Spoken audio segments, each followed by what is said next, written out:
Que o Senhor tenha misericórdia e que seja uma bênção para todas nós, né? Como o Mid falou, quem está vindo aqui pela primeira vez? Muito bem, sejam muito bem-vindas. Nós estamos estudando esse livro aqui, que é Contentamento, da Nancy Wilson. Nós estamos hoje no 8º capítulo, então tem sido uma caminhada muito abençoadora, né? Nós temos aprendido bastante. E hoje nós vamos falar do capítulo 8, que chama Alguns Métodos Práticos. Vamos ver na prática como é que a gente pode aplicar o que a gente tem aprendido na nossa vida e, assim, aprender. A gente nunca vai aprender enquanto a gente estiver aqui, né, gente? A gente está numa caminhada, a gente só vai ser plenamente contente quando nós estivermos com Cristo, né? Mas nós vamos aprendendo dia após dia. Então, eu queria orar mais uma vez.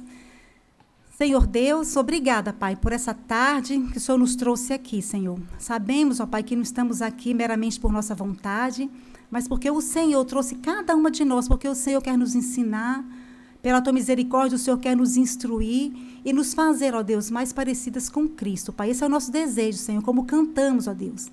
Toma o nosso coração, Senhor, toma a nossa vida, ó Deus, e nos faça, Senhor, plenamente contente em Ti. Em nome de Jesus, amém, Senhor.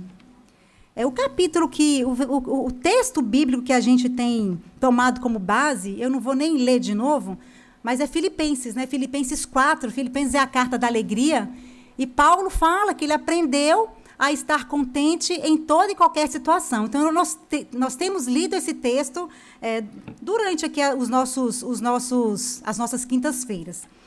Então, a gente, para falar do métodos práticos, né? Por que essa preocupação em métodos práticos, né? Quando a gente fala em ser cristão, quando a gente fala em cristianismo, a gente precisa entender que a religião cristã, ela nos ensina, é uma religião prática. O cristianismo é algo prático, não é algo só de filosofia, não é algo só que a gente diz que é, mas ser cristão é você mostrar isso na prática.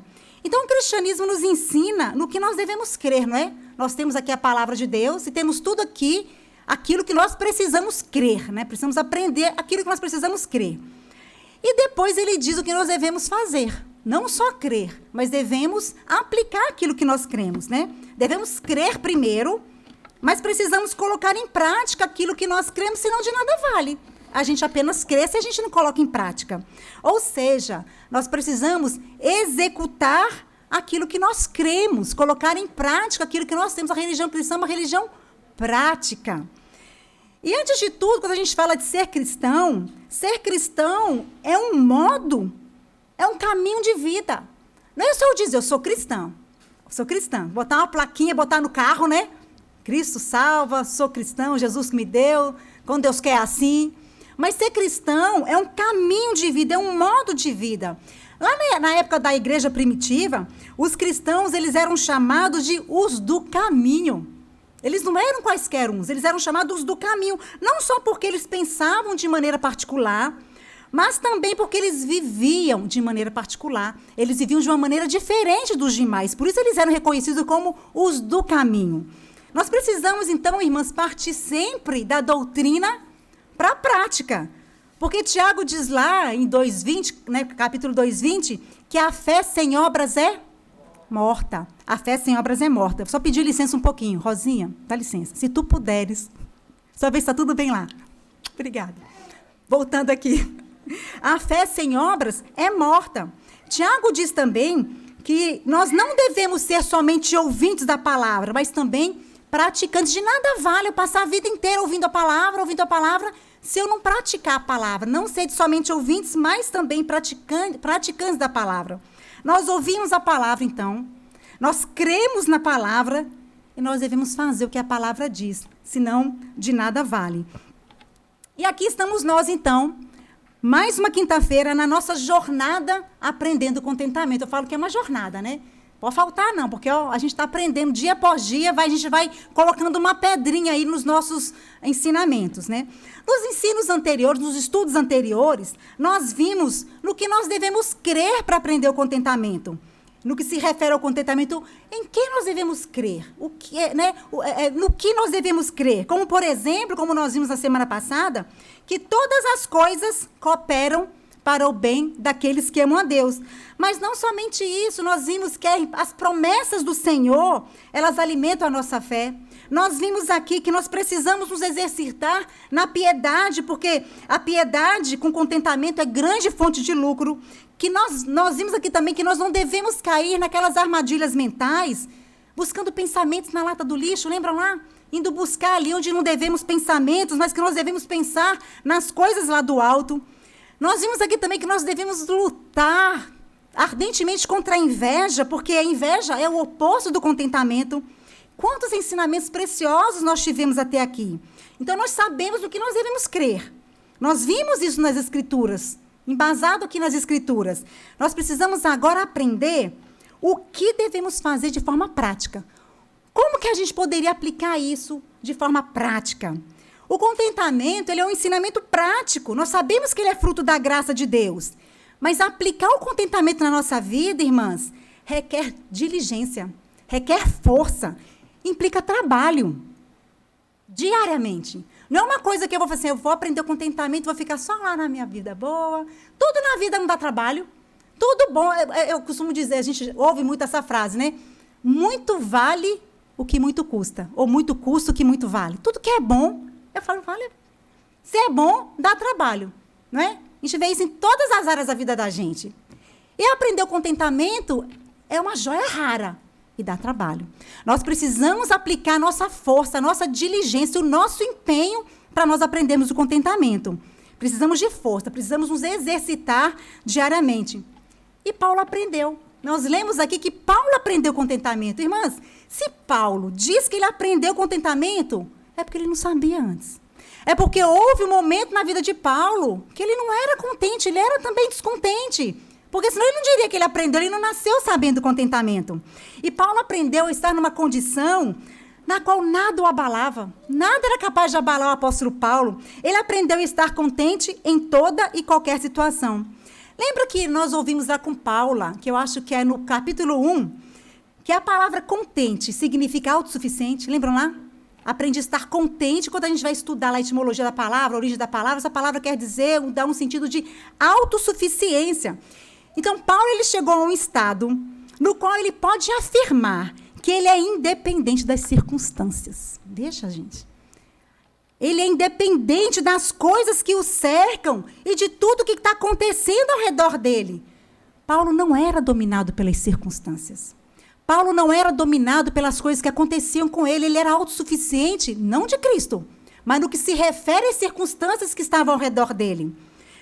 Nada de errado em nós queremos melhorar as nossas circunstâncias utilizando meios justos. Não tem problema. É lícito, devemos fazer isso. Devemos fazer de tudo para conseguir algo diferente, melhorar a nossa situação. Mas se nós não conseguirmos, irmãs, se nós tivermos que permanecer nas nossas circunstâncias, nós não devemos ser dominadas por elas e ficarmos infelizes porque nós não gostamos da situação que nós vivemos. Nós devemos ser contentes com a situação que estamos. Então, o que Paulo quer dizer para a gente é que em qualquer circunstância, ele é livre. Ele é perfeitamente livre. A pobreza não derruba Paulo. A riqueza não arrebatava o coração dele, fazendo ele perder a cabeça e ficar arrogante. Ele não dependia nem da riqueza nem da pobreza. Por isso, ele era autossuficiente. A sua vida não era controlada por essas coisas, nem por dinheiro, nem por escassez, nem por dificuldade, nem por alegria. Quer tenha abundância, quer ter necessidade, nada disso importava para Paulo. Ele era autossuficiente no que se refere às circunstâncias.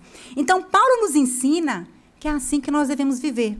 Porque senão ele não colocava isso para a gente. Isso não é algo utópico. Isso não é algo que a gente não possa alcançar, porque a gente fala assim, não, muito difícil, né? Imagina alcançar isso. Mas eu gosto de dizer, Agostinho falava isso, que Cristo exige de nós aquilo para o qual ele mesmo nos capacita. Ou seja, Deus dá aquilo que ele mesmo ordena. Ele nos dá condições para ele exigir de nós. Ele dá aquilo que ele nos ordena. Esse é o viver cristão, o viver sem ser dominado pelas circunstâncias. Mas, como a gente disse aqui, Paulo, ele veio aprender a viver assim. E é por isso que nós estamos aqui toda quinta-feira. Porque Paulo aprendeu, nós também podemos aprender. Podemos aprender esse mistério do contentamento. Mas como foi que Paulo veio aprender isso? Martin Lloyd-Jones, que é um comentarista que já faleceu no início do século passado, que eu gosto muito, ele no final do século passado, né, ele comentando esse texto de Filipenses, e ele chega a algumas conclusões de como Paulo aprendeu o contentamento. Ele diz o seguinte, que em primeiro lugar, Paulo aprendeu o contentamento por meio da experiência. E a gente lê, e ele escreve isso lá em Romanos 5, ele diz que nós devemos nos gloriar nas nossas próprias tribulações, sabendo que a tribulação produz perseverança. E a perseverança, experiência. E a experiência, esperança. Então, Lloyd Jones diz que uma das formas que Paulo aprendeu a ser contente, aprendeu esse contentamento, foi pela própria experiência disso. Ele aprendeu contentamento por meio da experiência. E tem um detalhe na vida de Paulo, a gente lê lá em 2 Coríntios 12, 9 e 10, que fala sobre o espinho na carne de Paulo. A gente não sabe o que era, né? Mas era algo que ele não gostava. Era algo que incomodava muito o apóstolo Paulo. E ele não gostava daquilo. Ele não estava contente com aquilo. Ele lutou contra isso. E ele orou 3 vezes pedindo que esse espinho na carne dele fosse removido. Mas não foi. Nós lemos que não foi. Mas ele aprendeu uma lição. Lembra da lição que Paulo aprendeu? A minha graça te basta. Ele não gostava daquilo. Ele orou pedindo para Deus tirar aquilo dele. Mas através daquele espinho, daquela experiência, ele aprendeu que a graça do Senhor bastava para ele. Mas Paulo não aprendeu somente pela experiência. Lloyd Jones diz, pelos escritos de Paulo, pelas coisas que Paulo escreveu, que ele construiu uma argumentação lógica, uma argumentação sólida a respeito do que ele cria, do que ele acreditava, para assim ele poder colocar em prática. É verdade, e na verdade, quando eu vou ler aqui 7 passos dessa argumentação de Paulo, a gente vai ver que, na verdade, essa argumentação dele aqui é um resumo do que a gente viu aqui durante essas semanas, praticamente um resumo do que a gente viu aqui.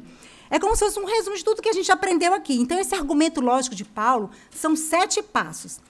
E ele começava a raciocinar, Lloyd Jones, né? Analisando os escritos dele, imaginando como Paulo aprendeu o contentamento. E ele diz que é como se Paulo construísse uma argumentação lógica, sólida, com base naquilo que ele cria. Então, são 7 passos. Em primeiro lugar, Paulo pensava e argumentava. Eu acho que ele imaginava. Eu fico pensando com aquele salmista que ele conversava com a alma dele. Ô, alma, peraí. A gente tem que conversar com a nossa alma, não é verdade? Vocês têm hábito de conversar com a alma de vocês? Por que estás abatido, a minha alma? Por que te perturbas dentro de mim? Espere em Deus, pois ainda o louvarei. E quando a gente conversa com a alma da gente, a gente afasta os sentimentos ruins, porque os sentimentos, eles mentem para a gente. Você não vai conseguir, ninguém gosta de você, você estava sozinho. A gente sente coisas que são mentira. E quando a gente chama a alma da gente, a realidade da palavra do Senhor, a gente afasta esses sentimentos que a gente está sentindo, né? Então, eu fiquei imaginando, quando o Lloyd Jones escreveu essa argumentação de Paulo, que ele estava conversando com a alma dele. Aí ele fala assim, as condições estão sempre mudando. Logo, é óbvio que eu não devo depender das condições. Se elas mudam o tempo todo, como é que eu vou depender de algo que muda o tempo todo? Não, peraí, eu não posso depender dessas condições. Em segundo lugar, Paulo argumentou o seguinte, o que importa, ou seja, as condições, aí ele vai, é um raciocínio lógico, né? Um acima do outro, ele vai emendando uma questão com a outra. Em segundo lugar, o que importa de fato é a minha alma e a minha relação com Deus. Esse é o aspecto principal. E aí vocês lembram da semana passada, o que está incluído naquela declaração de Deus, quando Deus fala assim, eu sou o teu Deus? Vocês se lembram que a gente falou aqui, todos os mais significativos relacionamentos que uma pessoa pode ter, está incluído nessa declaração que o Senhor fala conosco. Eu sou o Senhor teu Deus, eu sou o teu pai, eu sou o teu melhor amigo, eu sou o teu marido, eu sou tudo para você. Então, Paulo estava preocupado com a relação dele com Deus, não com as circunstâncias que estavam ao redor dele. Deus é tudo para nós, e é isso que importa. E aí o terceiro argumento dele, né? Se Deus é meu pai, como meu pai, Deus se preocupa comigo. Então, nada me acontece independente de Deus. Ele é meu pai. Ele cuida de mim. Até os cabelos da minha cabeça estão contados. Eu nunca devo esquecer disso. E ele vai acrescentando. Quarto argumento dele. A vontade de Deus e seus caminhos são um grande mistério. Mas eu sei que seja o que for que ele queira ou permita, é necessariamente para o meu bem. Está vendo que ele pega toda a palavra, toda a escritura e vai argumentando. O cristianismo, ele é racional. Não é algo mirabolante, mas você tem que raciocinar aquilo para trazer aquilo para o seu coração. E aí, em quinto lugar, ele coloca o seguinte: toda situação na vida, ou seja, a vontade de Deus e seus caminhos são um grande mistério, o que acontecer, independente do que acontecer, eu sei que é necessariamente para o meu bem, né? E aí ele joga outro argumento. 5. Toda situação na vida é um desdobramento de alguma manifestação do amor e da bondade de Deus. Deus é amor. Os atributos de Deus é amor, é bondade. Então, tudo que ele faz é um desdobramento dos seus atributos, da sua santidade, do seu amor, da sua bondade. Logo, Paulo falando, é meu dever descobrir cada manifestação da bondade e da benignidade de Deus e estar pronto para as surpresas e bênçãos, porque os vossos caminhos não são os meus caminhos, diz o Senhor lá em Isaías 55:8. Qual será a grande lição que Paulo aprendeu na questão lá do espinho na carne? Era algo ruim, era algo que ele não gostava. Mas qual será a grande lição que ele aprendeu, além de que a graça de Deus bastava para ele? É que quando eu sou fraco, aí é que eu sou forte. Que maravilha! Saber que quando eu sou fraquinha ali, que não estou aguentando nada, aí, nesse momento, é que eu sou forte. A fraqueza física de Paulo foi o meio pelo qual ele aprendeu essa manifestação da graça de Deus. Através de uma fraqueza, de um problema, de uma aflição, ele descobriu ali o desdobramento do amor e da bondade de Deus manifestando-se justamente naquela situação ruim para ele. Então, cabe a nós, Paulo diz, depois de tudo aquilo que ele pensou, descobrir as manifestações da bondade, do amor e da benignidade de Deus.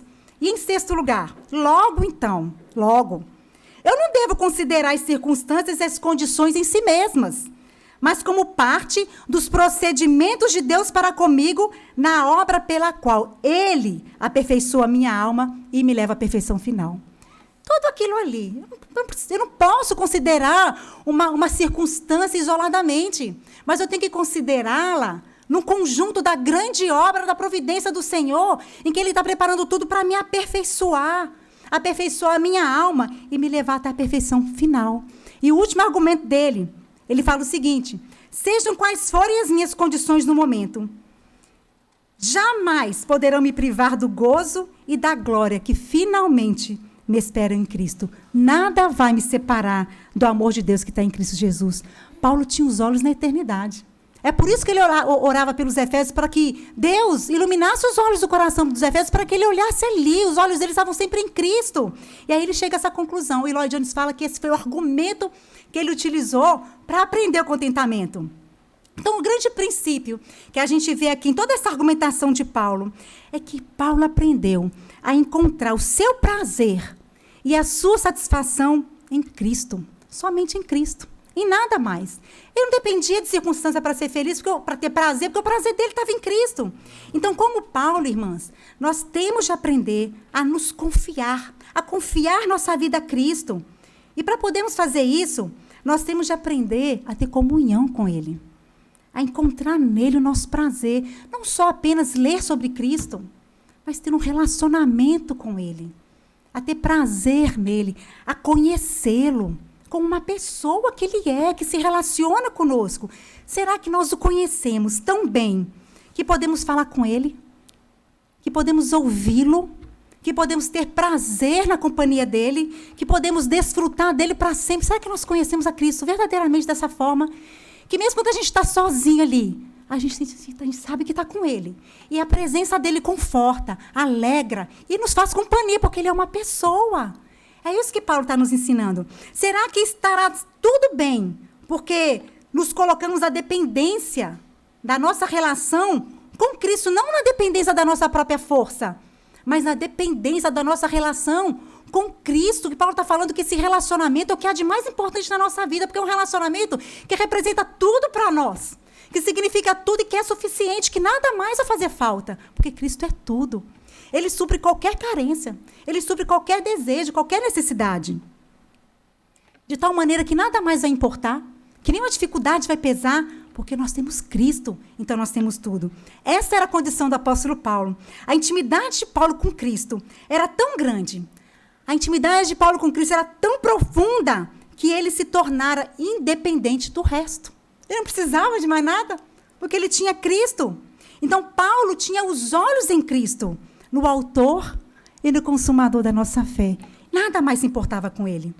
Mas talvez você esteja pensando assim, eu sei de tudo isso, Priscila. E muitas vezes essas verdades gloriosas que a gente lê, que a gente crê, elas estão apenas na nossa mente, no nosso intelecto. Mas nós precisamos trazer essas verdades para o nosso coração, para que elas se transformem em vida prática. Não adianta ficar só na nossa mente. Não adianta ficar só no nível do nosso conhecimento. Mas a gente tem que trazer, introjetar essa verdade para a nossa alma, para que assim ela volte como prática na nossa vida. Para que assim ela possa transbordar através das nossas ações, através da nossa vida prática. E é por isso que nós falamos que, no início, que exercer o contentamento demanda força. Nós precisamos nos exercitar, dá trabalho. Mesmo quando for difícil estar contente, nós precisamos escolher estar contentes. Imagina, aquela situação, sabe, que você está ali sentindo, assim, pior pessoa do universo, triste. E por motivos realmente válidos. Mas mesmo nesse momento, nós devemos escolher estar contentes em Cristo. Isso demanda exercício, trabalho, força. E a autora traz 2 exercícios práticos para nos ajudar a passar do descontentamento para o contentamento. Aí o primeiro exercício que ela coloca aqui é a gratidão. Nós vimos em capítulos anteriores que a reclamação, a murmuração, né, é o grande inimigo do contentamento. Já ficou perto de pessoas que reclamam de tudo, resmungam de tudo. Nossa, de novo. Ju, até ia passar um filmezinho, né, Ju? Do resmunga, né? Nossa, não sei o quê. Tudo é ruim, nada tá bom. Resmunga de tudo, reclama de tudo. Então, geralmente, murmuramos no nosso coração, olhando para situações que nos cercam de maneira ingrata. A gente não consegue ver bem em nada. A gente não consegue ver manifestação da bondade de Deus em nada. Isso corrói o contentamento e potencializa os nossos problemas. Se a gente olha para os nossos problemas sem ver bênção nele, sem procurar a manifestação da bondade de Deus, os nossos problemas aumentam, eles são potencializados. E por mais que a nossa carne queira continuar reclamando, você tem motivo para reclamar, coitada, injustiça. Não acontece isso com todo mundo, é só você mesmo, só podia ser com você. Mesmo assim, a gente tem que lutar contra a nossa carne. Nós estamos já mortos para o nosso homem, não é verdade? Nós renascemos em Cristo, nós ressuscitamos em Cristo, nós vivemos uma nova vida. Então, a gente precisa, mesmo assim, virar aquela chavezinha e procurar algo bom para agradecer. Procurar algo bom. Não é possível que a gente não tenha nada bom para agradecer, mesmo nas dificuldades, mesmo na aflição, e procurar algo bom para agradecer. Lembram lá da lixeira, da armadilha mental que vimos com Paula? Parece que a gente entra num loop, né? Não consegue raciocinar, não consegue sair daquela situação. Você vai, se o que isso acontecer, vai buscando na lixeira e vai de cabeça, assim, dentro da lixeira. Nós devemos fugir dessa lixeira. Nós devemos pegar pensamentos no lixo e falar com a nossa alma. Alma, aí, pensa em Cristo, vamos cultivar a gratidão, lembrar de coisas para agradecer. E eu acho que foi Flavinha que falou sobre uma caixinha de gratidão, numa das palestras de Flavinha, né? Lá em casa, a gente tem uma caixa de gratidão. A gente comprou uma caixa bem grande assim, e eu mandei escrever nela Thanksgiving. Bem bonita, está lá escrito Thanksgiving, com a aberturinha na caixa, para a gente colocar os papeizinhos, né? E essa caixa fica no meu móvel da sala. É um objeto de decoração. Thanksgiving. Quem vai lá em casa, coloca a coisinha na caixa. É tão interessante, sabe? Todo mundo que vai lá, quer que eu tá lá. A caixinha está lá, a caixa de gratidão. O Thanksgiving é uma data muito popular nos Estados Unidos. Na verdade, é um feriado muito importante. E todo mundo gosta de dar muito valor a esse feriado lá. Uma vez por ano, as famílias se reúnem para o jantar do Thanksgiving, o Dia de Ação de Graças. Eles têm esse feriado lá. Nós não somos familiarizados com essa data aqui no Brasil. Mas como tudo que é bom, a gente pode copiar e deve, né? Aí eu copiei lá em casa. Lá em casa agora tem o dia do Thanksgiving. É o mesmo dia que tem lá, a gente faz aqui também. Não tem feriado, não, mas a gente dá um jeito de preparar o jantar assim mesmo. Faz um jantar bacana, um prato especial, uma comidinha diferente, uma sobremesa boa. Arruma uma mesa bem bonita. E aí, ao longo do ano, a gente coloca naquela caixinha que a gente tem lá os agradecimentos de todas as bênçãos que nós recebemos. Eu fico lembrando, gente, colocaram na caixinha hoje a gratidão. Eu fico lembrando, porque a gente às vezes esquece, né? Colocou na caixinha, Tiago colocou na caixinha, Carol colocou na caixinha, vamos botar na caixinha. Aí chega a visita lá em casa, meu irmão estava lá em casa com a família essa semana, aí Carol trouxe a caixinha, vamos botar aqui as gratidões, aí todo mundo escreveu lá, botou na caixinha, e fica lá, a gente não lê, fica lá dobradinho. As pequenas bênçãos, as bênçãos ordinárias, as bênçãos comuns, as grandes bênçãos. Não precisa ser só bênção grande para a gente agradecer, não. Às vezes a gente espera uma bênção extraordinária para poder agradecer, né? E as bênçãos comuns?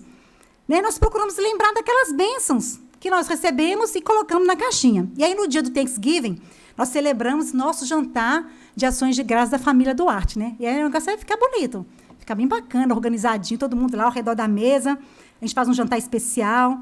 E ao final do jantar, a gente abre aquela caixinha, cada um pega lá uma bênção e começa a ler. Gente, é muito gratificante.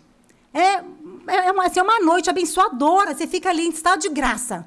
Porque você vai lembrando de tanta coisa que você não lembrava mais. De tanta coisa ali. Nossa, foi mesmo. É verdade. E está ali registrado na nossa caixinha de ações de graças. Que momento especial que a gente pode viver com a nossa família. Quantas bênçãos seriam esquecidas se a gente não tivesse anotado? Tinha coisa que eu nem lembrava mais. Nossa, é verdade. E está ali anotadinho. E aí nós nos surpreendemos com quantas bênçãos o Senhor tem derramado sobre nós. E a caixa é grande. E já está cheia. Está cheia de papelzinho lá. Vamos ler em novembro, né? Mas o ano passado era muito papel. A gente ficou um tempão lendo. Né? Tempão lendo. Foi tão maravilhoso, né? Então, nós precisamos procurar esse exercício que a Nancy coloca aqui, insistentemente, reconhecer as bênçãos que nós recebemos e verbalizar essa gratidão nas nossas orações ao nosso Senhor e também falar delas aos outros. Devemos compartilhar com os nossos irmãos, com as outras pessoas também. Irmãs, e como nós desprezamos as bênçãos comuns? Não é verdade? Como nós desprezamos as bênçãos ordinárias? O dia a dia, nós desprezamos as refeições ao redor da mesa com a nossa família. A gente não dá valor, acha que não é nada demais. Todo dia está lá, né? Então, a gente despreza aquele momento ali ao redor da mesa. A gente não valoriza o dia a dia, porque, na verdade, a gente foca naquela viagem especial.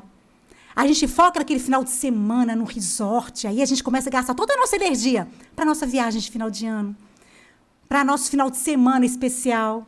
Mas esquece, na verdade, do dia a dia. E a gente trabalha arduamente para proporcionar essas férias maravilhosas. E muitas vezes a gente paga um preço alto demais para chegar naquela semana maravilhosa de férias e aí passamos todinho desprezando as bênçãos comuns, desprezando o dia a dia. E muitas vezes a gente vê no Instagram, gosta de ver no Instagram, assim, às vezes você vê lá, né, aquelas férias maravilhosas, aí a gente lê na legenda, colecionando memórias, né? Colecionando memórias.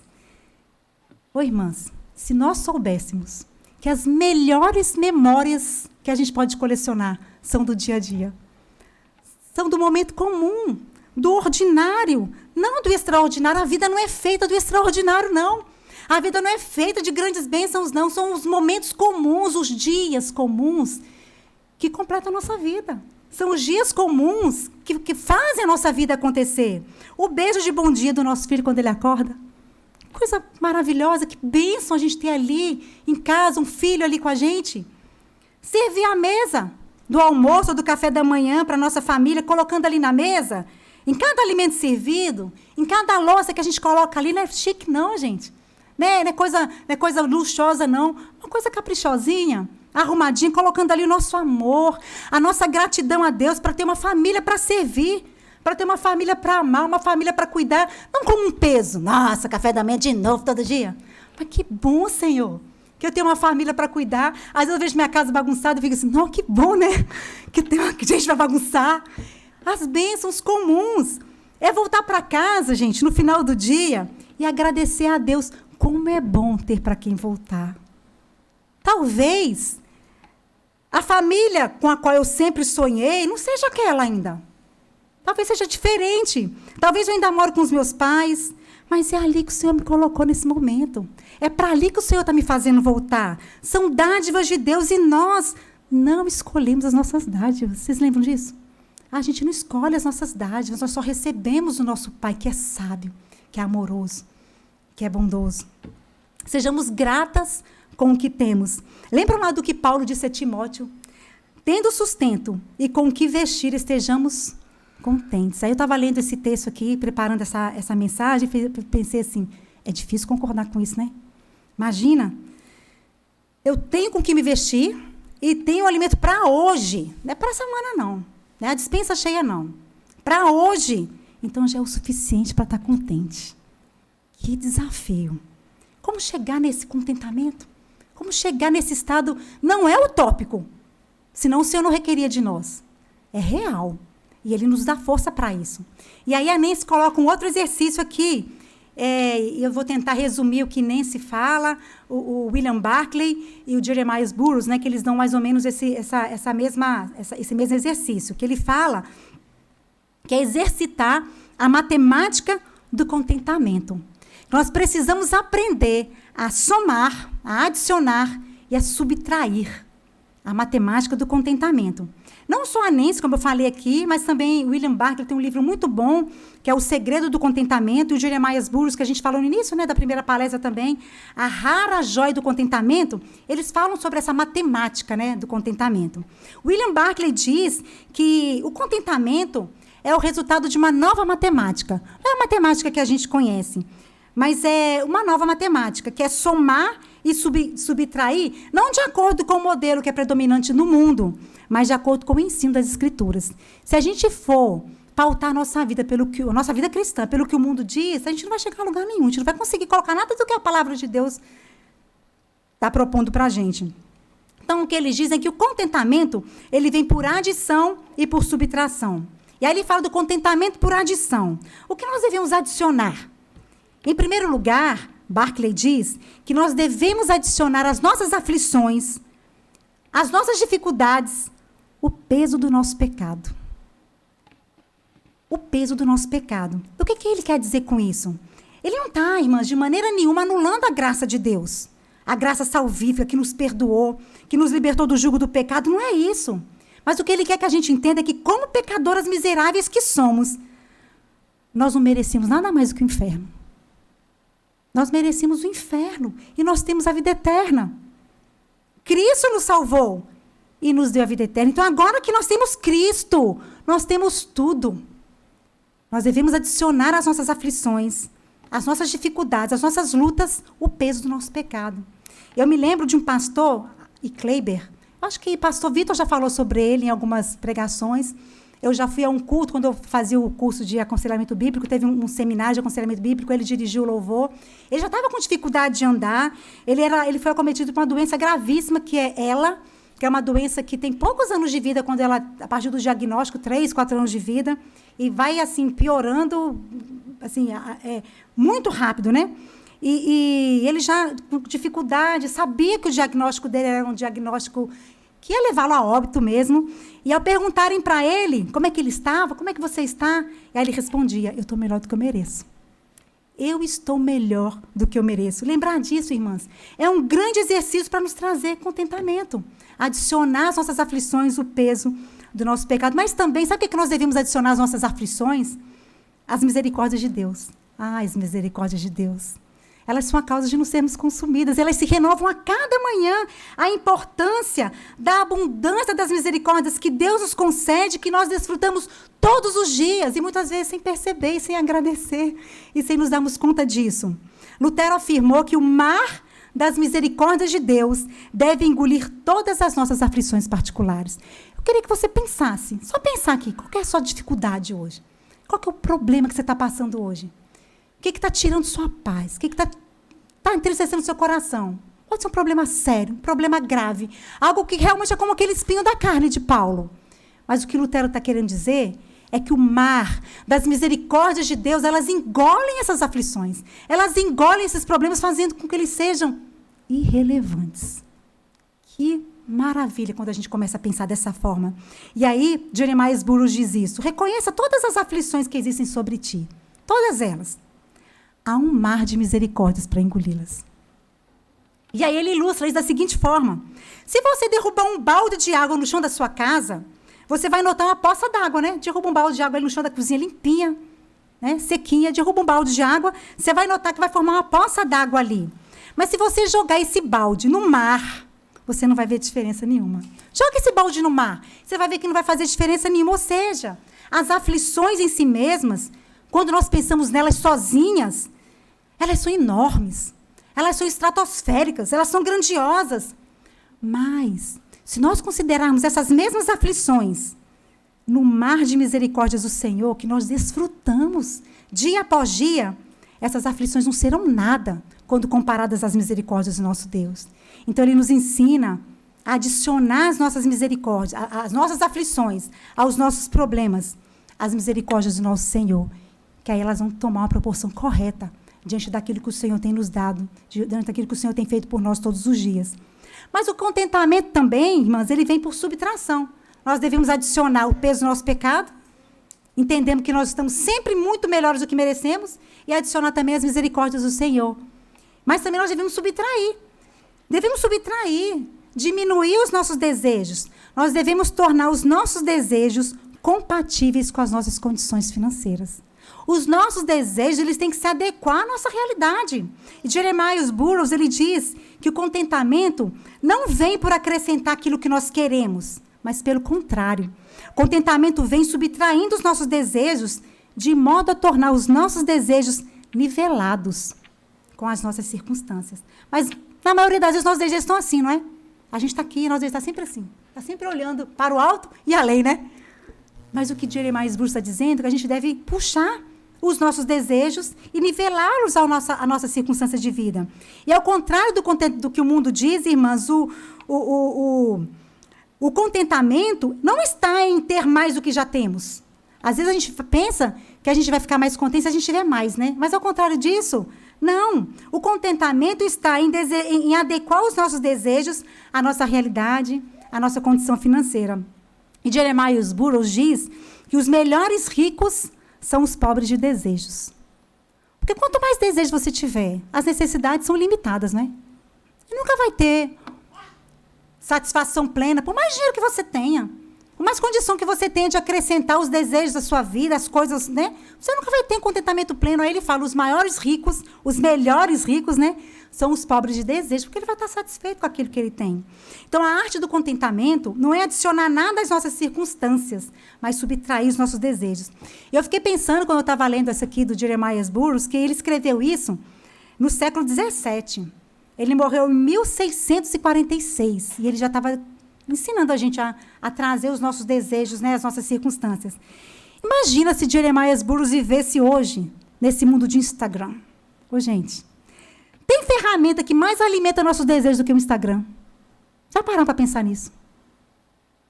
O Instagram alimenta os nossos desejos de uma maneira que a gente nem percebe. Se a gente não tomar cuidado, o Instagram rouba o nosso contentamento. Basta uma navegada lá no Instagram que a gente começa a desejar uma viagem para um lugar que a gente nem sabia que existia. Aí você vê aquele lugar lindo, eu preciso ir para lá, eu quero ir para lá. E aí você vai alimentando desejos que antes não existiam. E a gente começa a seguir um monte de gente famosa, né? Um monte de famoso, de rico, e aí começa a viajar ali no padrão de vida que eles têm. E aí a famosa rica vai casar, né? Linda, riquíssima, vai casar. E é claro que ela quer compartilhar todos os passos do casamento dela com seguidores, né? Afinal de contas, são seguidores dela. Ela quer compartilhar todos esses passos com ele, desde o planejamento até o grande dia. E aí a moça comum, a noiva lá comum, que quer casar, como a gente costuma falar brincando, a Hellis mortal, né? Está seguindo a famosa rica. E ela tem até uma condiçãozinha de vida para fazer um casamento bacana e tal. Mas nem se compara, nem de longe, com o padrão da famosa rica. E aí ela começa a comparar o casamento dela com o casamento da famosa. O vestido da famosa, a festa de casamento da famosa, meu Deus, que deslumbrante. Os presentes que a famosa ganha. E, de repente, o casamento da moça comum, que não é rica, que não é famosa, vai ser sem graça. Porque ela alimentou tanto os desejos dela com aquela coisa que era muito além do padrão dela, e aí ela não vai se contentar. Nossa, só isso? Uma festinha para 200 pessoas, eu queria para 1000. Esse buffet, eu queria o outro. Só isso. Sabe o perigo da gente alimentar os nossos desejos? E aí ela vai ficar descontente, achando que nada dela tem graça. Esse é um exemplo, mas eu poderia citar vários. A família que eu vejo no Instagram. Nossa, que família perfeita! Que mãe perfeita eu queria ser uma mãe. Eu não sou. Nossa, as dicas que ela dá sobre o sono da criança. A criança dorme a noite inteira. Meu Deus, o meu acorda 3 vezes por noite. Os dela são obedientes demais. Os meus dão tanto trabalho. A casa dela é linda. É tudo organizado. Todo mundo ajuda. Meus meninos não ajudam em nada. Tem que ficar pedindo. E ela sabe lidar com tudo isso, sabe? Aí você começa a comparar a sua vida com a vida daquele pessoal do Instagram que você só vê flashes, né? Você não vê a realidade deles, mas você vê flashes. E aí, sem perceber, a gente acaba achando a nossa vida péssima. Sem graça. Porque a gente não tem as coisas que os nossos olhos começam a ver e o nosso coração começa a desejar. Que os nossos olhos veem, nosso coração deseja. Não foi assim com Eva? Ela viu que era boa aos olhos, agradável ao paladar, e ela desejou. Mesmo sabendo que a gente nunca vai poder ter. Mas a gente vai ficar, se eu tiver. Parece que a gente fica massageando, né? A mente da gente, sonhando, se eu tiver a viagem, não sei o quê. Que perigo. E aqui eu lanço um desafio, irmãs. Para nós, né? Se o Instagram estiver alimentando descontentamento em você, te fazendo pecar, deleta o Instagram. Desinstale, abandona o Instagram. Larga. Você não precisa de Instagram para viver. Se ele estiver alimentando descontentamento, que é um pecado, larga, vive sem ele. Eu falo Instagram, mas são redes sociais em geral, tudo, qualquer coisa que você está usando e que está alimentando descontentamento na sua vida. Lembra lá daquele versículo que o Senhor Jesus diz lá em Mateus 5, 29? Se o seu olho direito te fizer pecar, arranque-o e lance fora. É melhor perder parte do seu corpo do que ser todo ele lançado no inferno. Jesus não está dizendo aqui que para a gente arrancar, fazer uma cirurgia, arrancar o olho da gente para ficar cego, não. Mas o que ele está dizendo, se está me fazendo pecar, abandone aquilo. Se está me fazendo tropeçar, larga. É melhor viver sem Instagram, mas viver obedecendo ao Senhor. Viver sem pecar. Então, esse é um desafio para mim também. Estejamos atentas ao que os nossos olhos estão vendo e o que está alimentando os nossos desejos. Então, nós temos que subtrair nossos desejos para ter contentamento. Não esperar que todos os nossos desejos se realizem. Mas nós pensamos, né?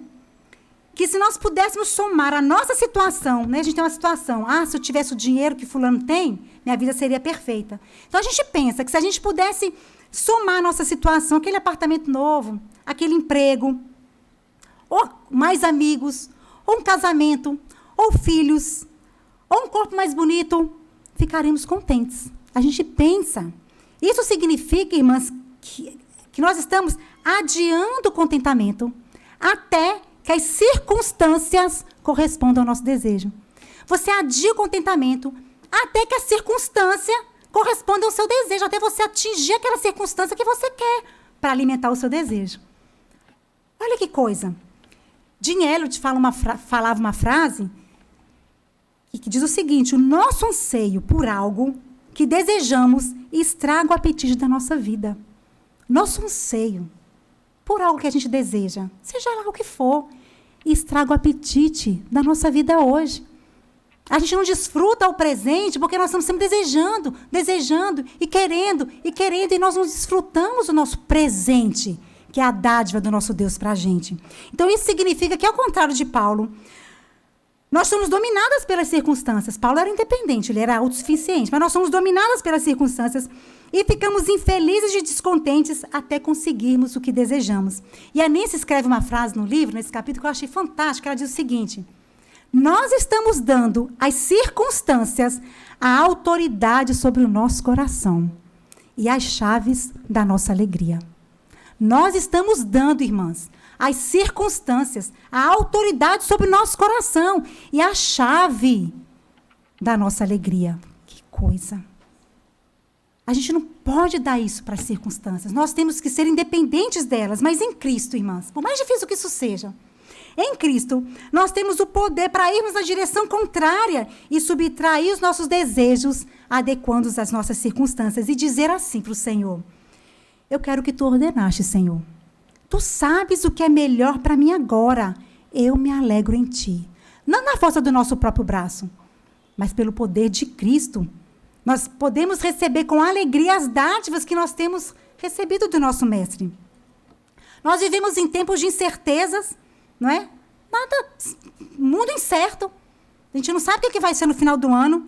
E bem pode ser que a maior lição, a primeira e a maior lição que a gente tenha que aprender seja como viver sem deixar que as circunstâncias afetem a nossa paz e a nossa alegria interior. Está vindo uma eleição por aí, né? Talvez a sua alegria esteja, o seu contentamento esteja esperando que um candidato A ou B ganhe. Não deixemos que as circunstâncias tenham poder sobre o nosso coração e a chave sobre a nossa alegria. Se nosso contentamento depende das circunstâncias, ele está alicerçado num fundamento instável, incerto, pois nós sabemos que as circunstâncias mudam e nos tornamos cada vez mais dependentes, não do Senhor, mas do que os outros estão fazendo por nós. A sua vida está na mão dos outros. A sua alegria está na mão dos outros, o que eles fazem por vocês, por nós, não em Cristo. Mas quando o nosso contentamento, irmãs, está ancorado no amor de Deus, na sua bondade, na providência, que é santa, que é sábia, que é boa, aí sim, aí nosso contentamento está fundamentado em algo que é certo, que não vacila, que não muda. Sei que podes fazer todas as coisas. Jó falava, nenhum dos teus planos pode ser frustrado. Irmãs, nenhum plano do nosso Senhor pode ser frustrado. Ele pode fazer todas as coisas. E o apóstolo Paulo, ele chegou a esse conhecimento, como nós vimos, pela experiência, já estou partindo para o final, pelo raciocínio lógico, falando e raciocinando em tudo aquilo que ele aprendeu, que ele sabia, raciocínio lógico resultante da fé dele em Cristo, não do que ele imaginava que seria, mas resultante da fé dele em Cristo, e cultivando um conhecimento íntimo e pessoal com o Senhor. E aí no versículo 13 de Filipenses 4, já está terminando a carta, quando ele fala que aprendeu a ficar contente, já está nas despedidas aí. Aí ele lança uma joia rara, que é uma explicação final e suprema. Paulo diz, tudo posso naquele que me fortalece. O que Paulo está querendo dizer para a gente é que o real segredo que ele descobriu é que eu sou fortalecido, Paulo falando, para todas as coisas, naquele que está constantemente infundindo a sua força em mim. Cristo, ele está constantemente infundindo a força dele em mim e em você, porque nós somos dele. Tudo, irmãs, a gente vê aqui na carta de Paulo, nesse final, nessa explicação final que Paulo dá, tudo termina com Cristo e em Cristo. Não tem caminho diferente. Ele é o ponto final. Cristo é a explicação do modo de viver de Paulo e de toda a perspectiva de vida que ele tinha. Cristo é suficiente para toda e qualquer circunstância, para toda e qualquer eventualidade, para toda e qualquer possibilidade. Cristo é tudo. E Lloyd Jones, quando comenta esse versículo aqui, ele diz que a essência da vida cristã, de acordo com o ensino do Novo Testamento, em qualquer parte que a gente for ver lá no ensino do Novo Testamento, é um poder extraordinário que penetra em nós. Essa é a essência da vida cristã. Não é na força do nosso braço, não é na nossa própria vontade, mas é um poder extraordinário que penetra em nós. É uma vida que pulsa dentro de nós. É uma atividade da parte de Deus. E Efésios 1, a gente lê isso. Quando Paulo ora pelos Efésios, Paulo ora assim, não cesso de dar graças por vós, fazendo menção de vós nas nossas orações, nas minhas orações. O que Paulo pedia? Como Paulo orava pelos Efésios? Para que o Deus de nosso Senhor Jesus Cristo vos conceda espírito de sabedoria e de revelação no pleno conhecimento dele, e iluminados os olhos do vosso coração para saberdes.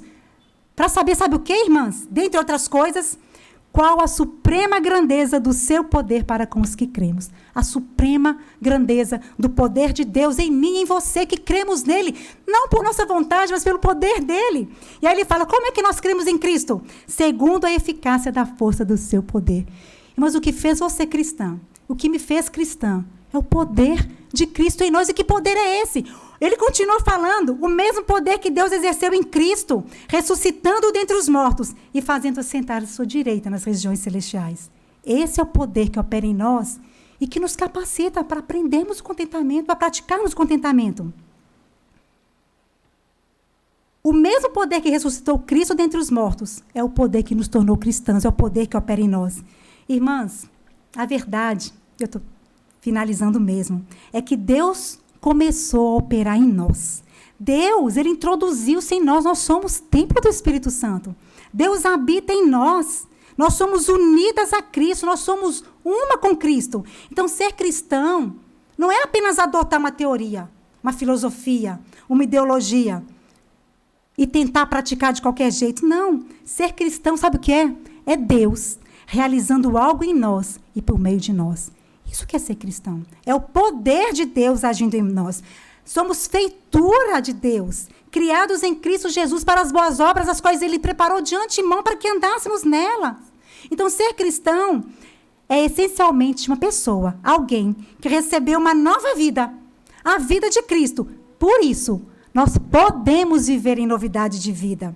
E podemos sim, como Paulo, estarmos contentes em qualquer situação. Sabe por quê? Porque todas as coisas nós podemos em Cristo que nos fortalece. Que o Senhor, irmãos, nos abençoe.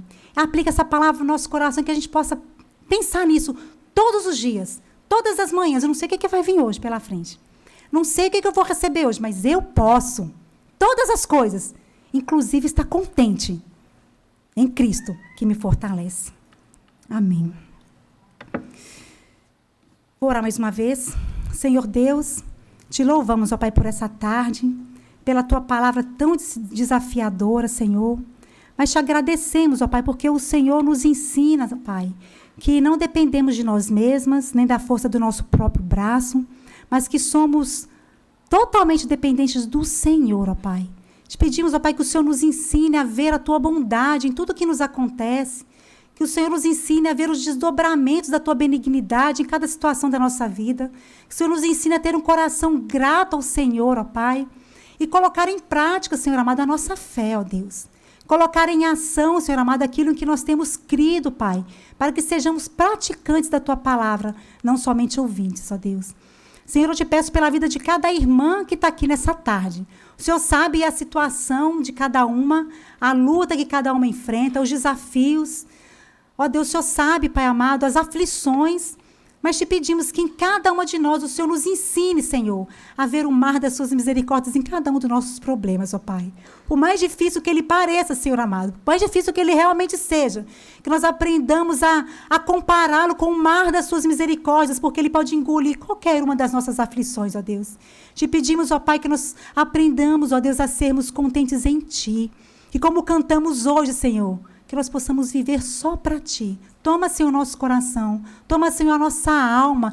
E faça o Teu querer em nós, como cantamos hoje. Que isso seja uma realidade na nossa vida, dia após dia, Senhor. E que aprendamos a ser gratas a Ti por tudo, todas as Suas dádivas. Em nome de Jesus. Amém, Senhor.